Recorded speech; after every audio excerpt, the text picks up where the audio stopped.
Boa tarde, irmãos, boa tarde, mães, que a paz de Jesus esteja conosco, em nossos corações. Estamos dando continuidade à leitura e à reflexão do nosso Evangelho segundo o Espiritismo, capítulo 10, Bem-aventurados que são misericordiosos. E na tarde de hoje nós estaremos terminando esse capítulo, lendo e comentando os itens 19, 20 e 21. Antes de mais nada, nós gostaríamos de agradecer os nossos irmãos inscritos no nosso canal, aos trabalhadores e frequentadores da nossa casa, a Fraternidade Espírita Bezerra de Menezes, que fica ali na rua Leopoldo Bulhões 40, Benfica, Rio de Janeiro. E às 16 horas, aos sábados, nós temos a nossa reunião pública e de 17 horas a 18h30, sábado também, nós temos o nosso estudo sistematizado da doutrina espírita. Então, todos os nossos irmãos estão convidados a estarem conosco num ambiente de estudo, de tranquilidade, de serenidade, de confraternização, que é muito bom. E também agradecemos a todos os trabalhadores, frequentadores dos centros espíritas do 32º Conselho Espírita de Unificação, região administrativa a qual a nossa casa faz parte, abrangendo os bairros de Benfica, Caju, centro da cidade, Santo Cristo. Então, são esses bairros que são abrangidos e os centros que estão nesses bairros são abrangidos pelo 32º Conselho Espírita de Unificação. São Cristóvão também, se eu não me engano. Então, nossas saudações. E a todos aqueles companheiros que venham a ter contato com esse vídeo pelo YouTube.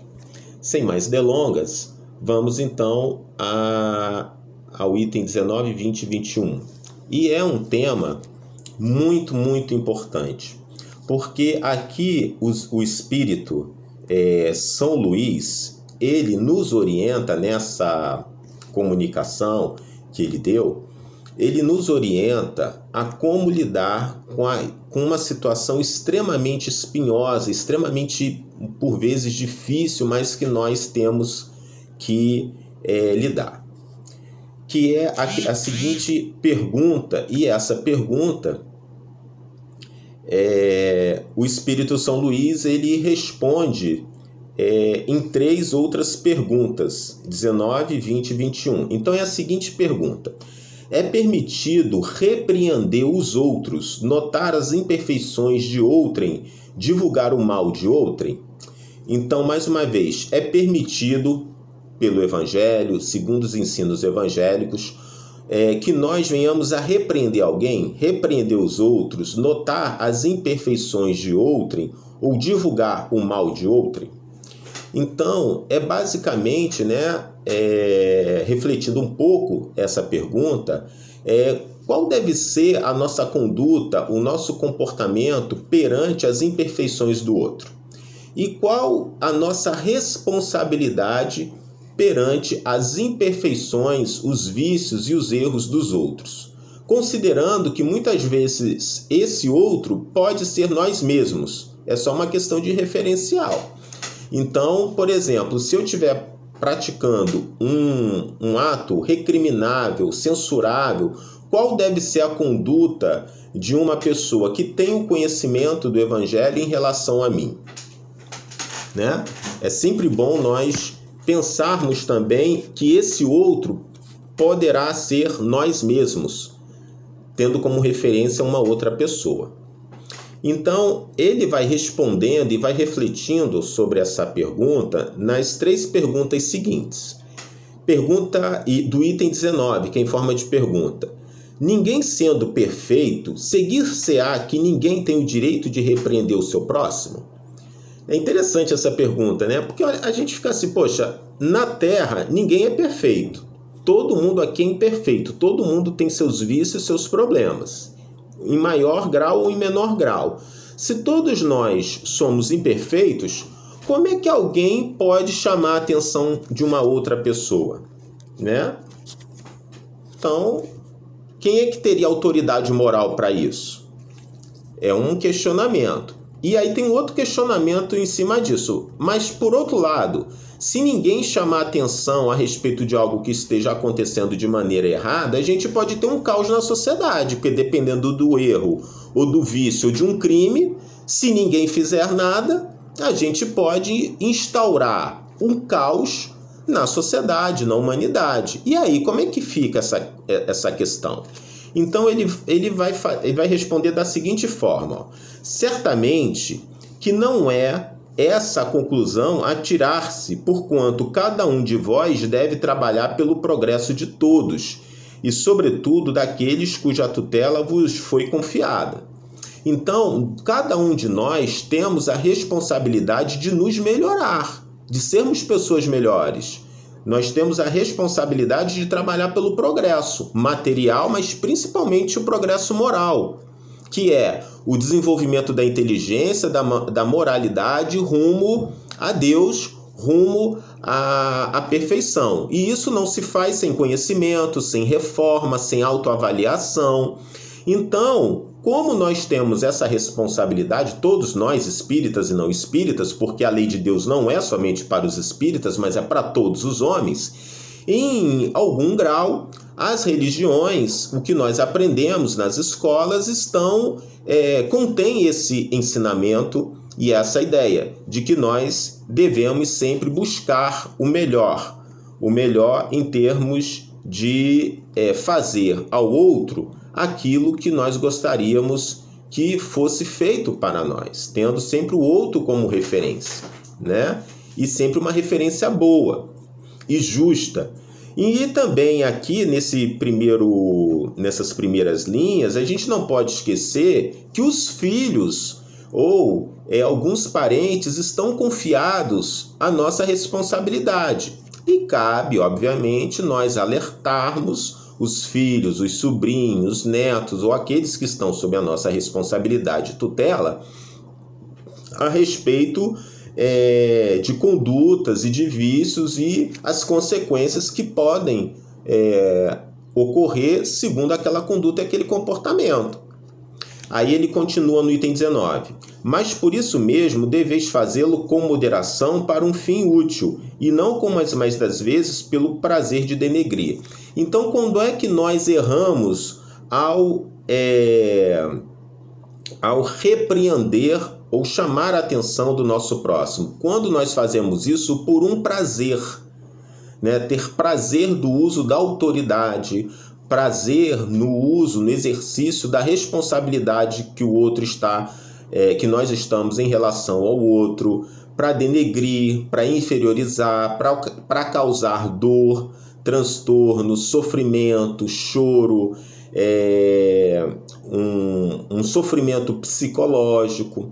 Nesse caso, aí não. Aí é falta de caridade, é violação da lei de Deus e, obviamente, isso não tem vista aos olhos de Deus. Então aí não é evangélico. Ou seja, o alertar, o chamar a atenção, não necessariamente, ele não tem que conter nenhum sentido de inferiorizar o outro. Ao chamar a atenção do outro, ao alertar ao outro, você faz isso movido por um sentimento de preocupação e de amor pelo outro, de tal forma que o outro, ao ser chamado a atenção, ele sinta esse sentimento de amor e de preocupação, de cuidado seu para com ele.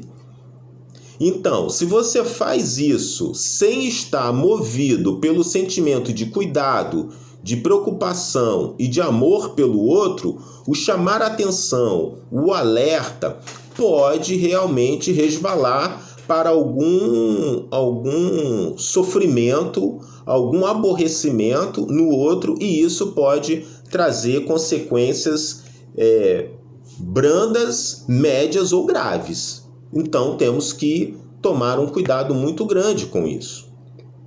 Então, ao fazer isso, deve sempre fazer com moderação. Havia uma prática nos colégios antigamente e também nas instituições militares, eu não sei se isso já mudou, mas havia uma prática na formatura, seja as escolas militares ou civis, na formatura, um professor ou, né, acredito um professor ou diretor de lá, antes de começar o dia, né?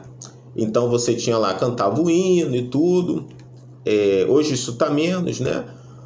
E de chamar, alertar ou citar o nome do aluno por ele ter cometido alguma infração, algum ato não repreensível na escola. E falar o nome do aluno em público e às vezes até de repreender em público, ali com 100, 200, 300 alunos.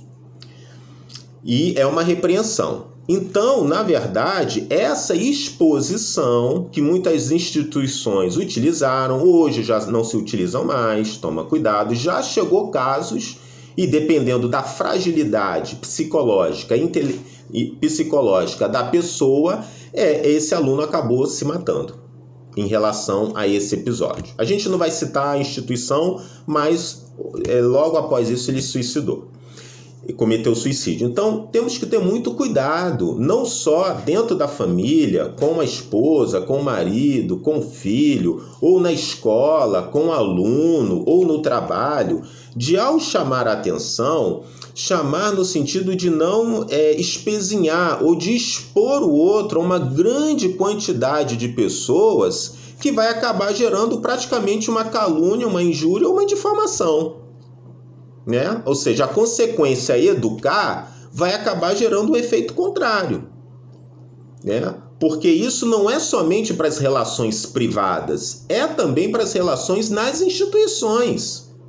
Porque o cristianismo ele não está restrito à mudança somente no âmbito da sociedade, é prioritariamente o homem. E o homem se modificando, ele vai modificando as instituições. Mas o homem também está nas instituições. E aí, então, também vale para os homens que estão trabalhando nas instituições e, portanto, para as instituições também, para tomar cuidado com as falas. Também temos que tomar cuidado com a censura, em chamar a atenção nas redes sociais, no Facebook, no Instagram ou no grupo de WhatsApp, porque isso realmente pode causar um dano. Devemos fazer isso com moderação. E ele continua, principalmente quando nós queremos fazer isso não para corrigir ou não para evitar uma ideia falsa ou equivocada, como a gente tem as fake news, né? Nós tivemos muitas propagandas ou falas falsas na época da pandemia sobre as vacinas. E muitas vezes a gente tem que alertar as pessoas de que aquilo que ela está postando ali é falso, não é verdadeiro, né? Então, assim, essas repreensões muitas vezes são necessárias a serem feitas porque cria uma desorganização no entendimento das massas.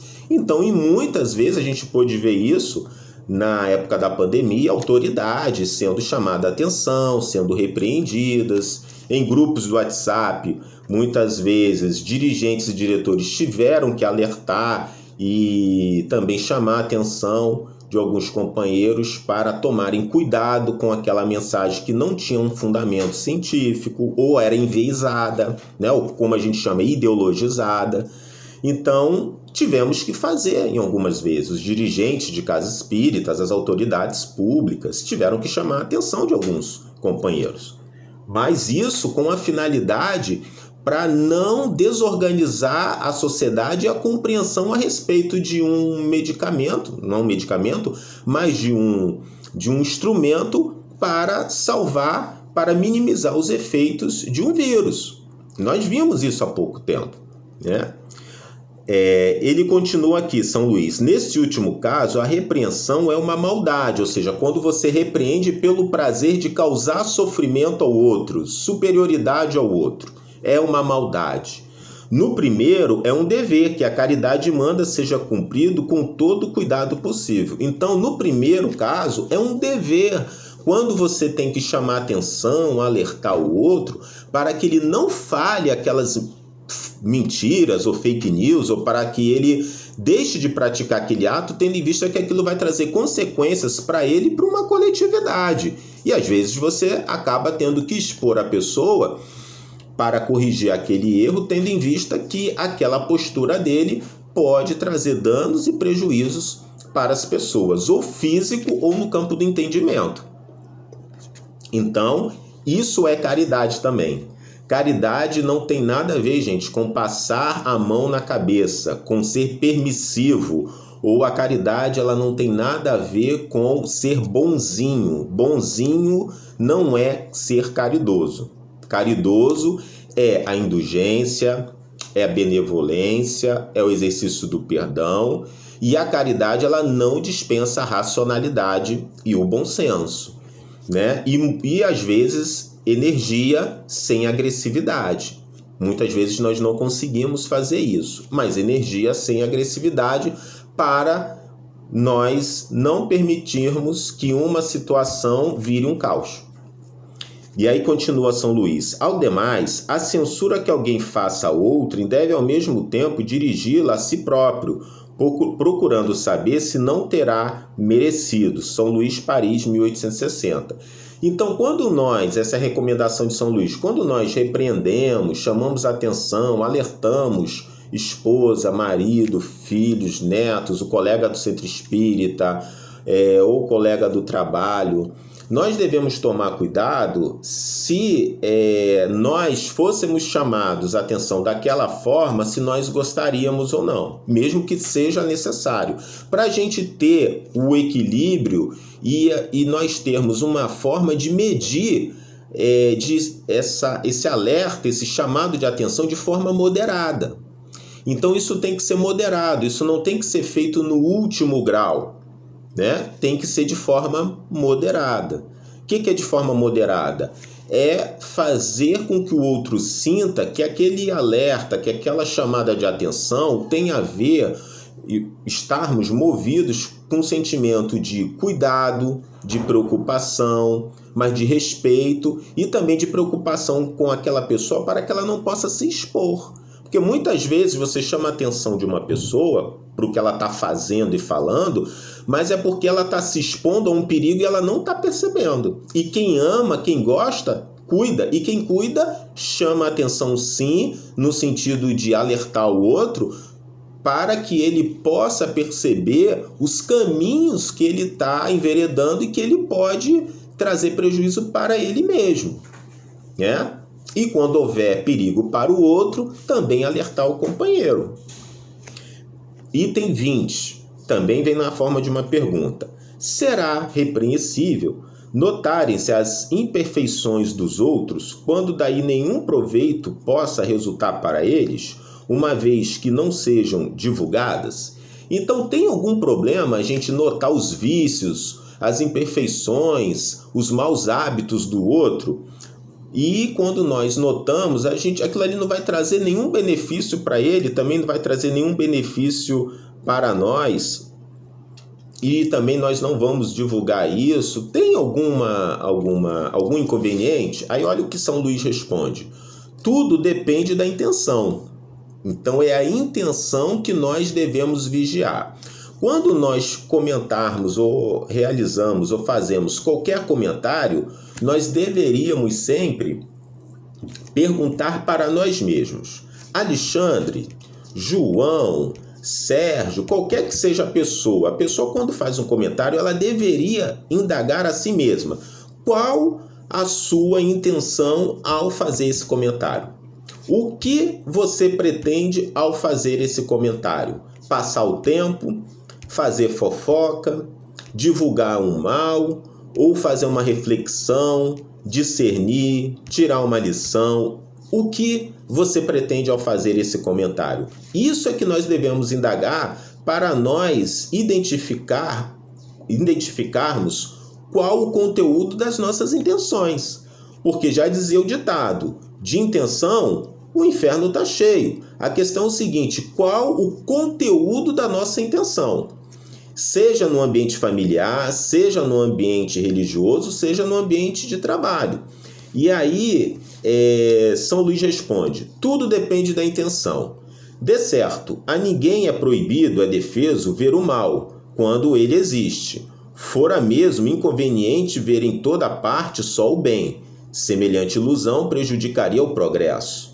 O erro está no fazer-se que a observação redunde em detrimento do próximo, desacreditando-o, sem necessidade, na opinião geral. Igualmente repreensível seria fazê-lo alguém apenas para dar expansão a um sentimento de malevolência e a satisfação de apanhar os outros em falta. Dá-se inteiramente o contrário quando, estendendo sobre o mal um véu para que o público não veja, aquele que note os defeitos do próximo o faça em seu proveito pessoal, isto é, para se exercitar em evitar o que reprova os outros. Essa observação, em suma, não é proveitosa ao moralista? Como pintaria ele os defeitos humanos se não estudasse os modelos? São Luís, Paris, 1860. Então, tudo depende da intenção. Se você nota a imperfeição de uma pessoa, e ao notar a imperfeição de uma pessoa, você faz isso para ter o que dizer contra ela, isso é falta de caridade. Ou para divulgar, para expor, para desacreditar aquela pessoa, isso é falta de caridade, tá? Agora, se você nota aquela imperfeição, que a gente sempre nota as imperfeições dos outros, o problema é que a gente às vezes nota mais as imperfeições dos outros do que a nossa, né? Mas se nós notamos a imperfeição dos outros, e nós, ao notarmos a imperfeição dos outros, a gente não fica divulgando, não comenta, não fala mal, não usa aquilo contra o outro e tenta auxiliar o outro para que ele melhore naquele vício que ele tem, isso é outra coisa, né? Para tentar corrigir, melhorar e tentar evitar com que aquela pessoa se exponha é outra coisa. E quando isso ocorre dentro da nossa família, com o nosso filho, a nossa esposa, nosso irmão, nossa mãe, nosso pai, isso às vezes é um dever. A gente não pode ser omisso, fingir que não está vendo, né? Ou então ter aquela ideia, não, na minha família não tem problema, tudo é lindo, belo e maravilhoso. Isso não resolve o problema e nem faz com que o problema deixe de existir porque você está fingindo que não está vendo o problema, né? Então, tudo depende da intenção. Moderação, equilíbrio, prudência, né? E também a prece e a oração são fundamentais para que nós tenhamos uma boa intuição para lidar com aquelas dificuldades. A última pergunta: haverá casos em que convenha se desvende o mal de outrem? Ou seja, que expor o mal de outrem? Há algum caso? Resposta: é muito delicada esta questão. E para resolvê-la, necessário se torna apelar para a caridade bem compreendida. Se as imperfeições de uma pessoa só ela prejudicam, nenhuma utilidade haverá nunca em divulgá-la. Se, porém, podem acarretar prejuízos a terceiros, deve-se atender de preferência ao interesse do maior número. Segundo as circunstâncias, desmascarar a hipocrisia e a mentira pode constituir um dever, pois mais vale que caia um homem do que virem muitos a ser suas vítimas. Em tal caso, deve-se pesar a soma das vantagens e dos inconvenientes. São Luís, Paris, 1860. Então, vamos supor que eu seja dono de uma fábrica de refrigerantes e que eu utilize um determinado produto que seja cancerígeno, né? E uma pessoa próxima de mim na fábrica, ela sabe disso e ela sabe que aquilo está trazendo problemas sérios para a saúde pública, né? Essa minha usura, esse meu desejo de querer enriquecer de forma a trazer prejuízos à saúde pública. Essa pessoa, ela deve denunciar esse dono dessa empresa ou os sócios? Resposta: deve. Por quê? Porque o ato dele está trazendo prejuízo para uma coletividade, para crianças, para mulheres grávidas, para pessoas com doenças as mais variadas. Então, a denúncia deve ocorrer. Porém, fazer isso com muito cuidado, com muito equilíbrio, refletindo bastante. Mas se o dano está sendo estendido à coletividade, deve-se